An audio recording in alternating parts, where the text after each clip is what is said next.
అందరికీ నమస్తే అండి. జై భీమ్. నేను మీ Raghumudri Peter, RPI party Telangana state working president. తెలంగాణలో ఈరోజు మనం చూస్తూ ఉంటే దొరల పరిపాలన వెళ్ళిపోయింది, రావుల పరిపాలన వెళ్ళిపోయింది.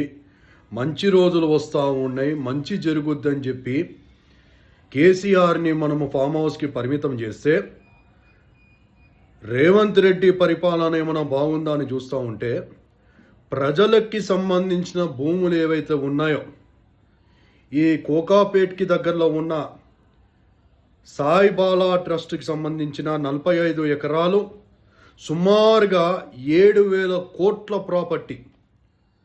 అలాగే పుప్పాలగూడ అని చెప్పి నియర్ టు కోకాపేట్ దగ్గర రంజిత్ రెడ్డి ఎవరైతే ఎంపీ ఉన్నాడో 450 కోట్లకి పైచిలుకు రేవంత్ రెడ్డి గారితో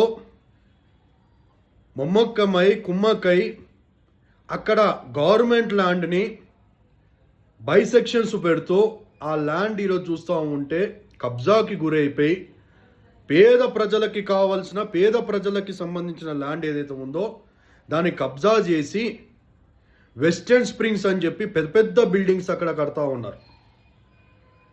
యావత్తు తెలంగాణ ప్రజలు గమనించాల్సిన విషయం ఇది. కొట్లాడి ఆత్మ బలిదానాలు చేసి సుమారుగా 1,200 మంది యూత్ యవనస్తులు బలిదానాలు చేస్తే కానీ రాని తెలంగాణ ఈరోజు ఎవరి పాలవుతా ఉందనేది ఖచ్చితంగా గమనించాలని చెప్పి కోరుతా ఉన్నాను. ఆర్పిఐ పార్టీ ఖచ్చితంగా అధికారంలోకి రావాలి. అంబేద్కర్ గారు కనిన ప్రతి కళ నిజము కావాలి.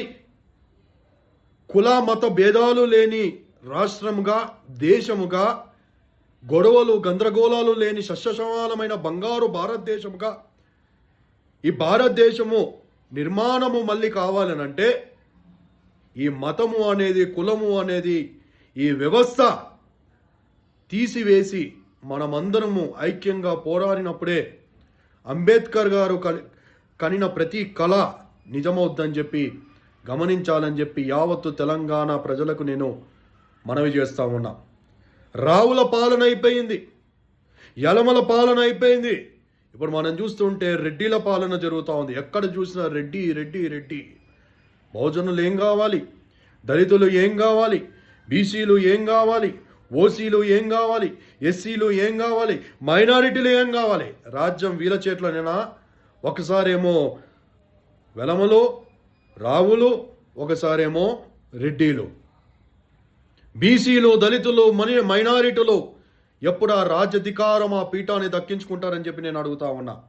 ఈరోజు భూములు ప్రజలకు సంబంధించినవి ఏవైతే ఉన్నాయో, పేద ప్రజల భూములు ఏవైతే ఉన్నాయో, గవర్నమెంట్ భూములు ఏవైతే ఉన్నాయో, రెవెన్యూ భూములు ఏవైతే ఉన్నాయో, ఫారెస్ట్ భూములు ఏవైతే ఉన్నాయో మొత్తము కబ్జా చేసి కేటీఆర్ బినామీ అయిన ఫినిక్స్ కంపెనీ ఏదైతే ఉందో సురేష్, వాళ్ళు మొత్తము కబ్జా చేసుకొని ఈ యొక్క సాయిబాలా ట్రస్ట్కి సంబంధించింది. ట్రస్ట్లో ఒక జియో ఉంది, దాన్ని ప్రైవేటైజేషన్ చేయడానికి లేదు, అమ్మడానికి లేదు. అది అయిపోయిన తర్వాత లీజు తిరిగి గవర్నమెంట్ స్వాధీనం చేసుకోవాలి.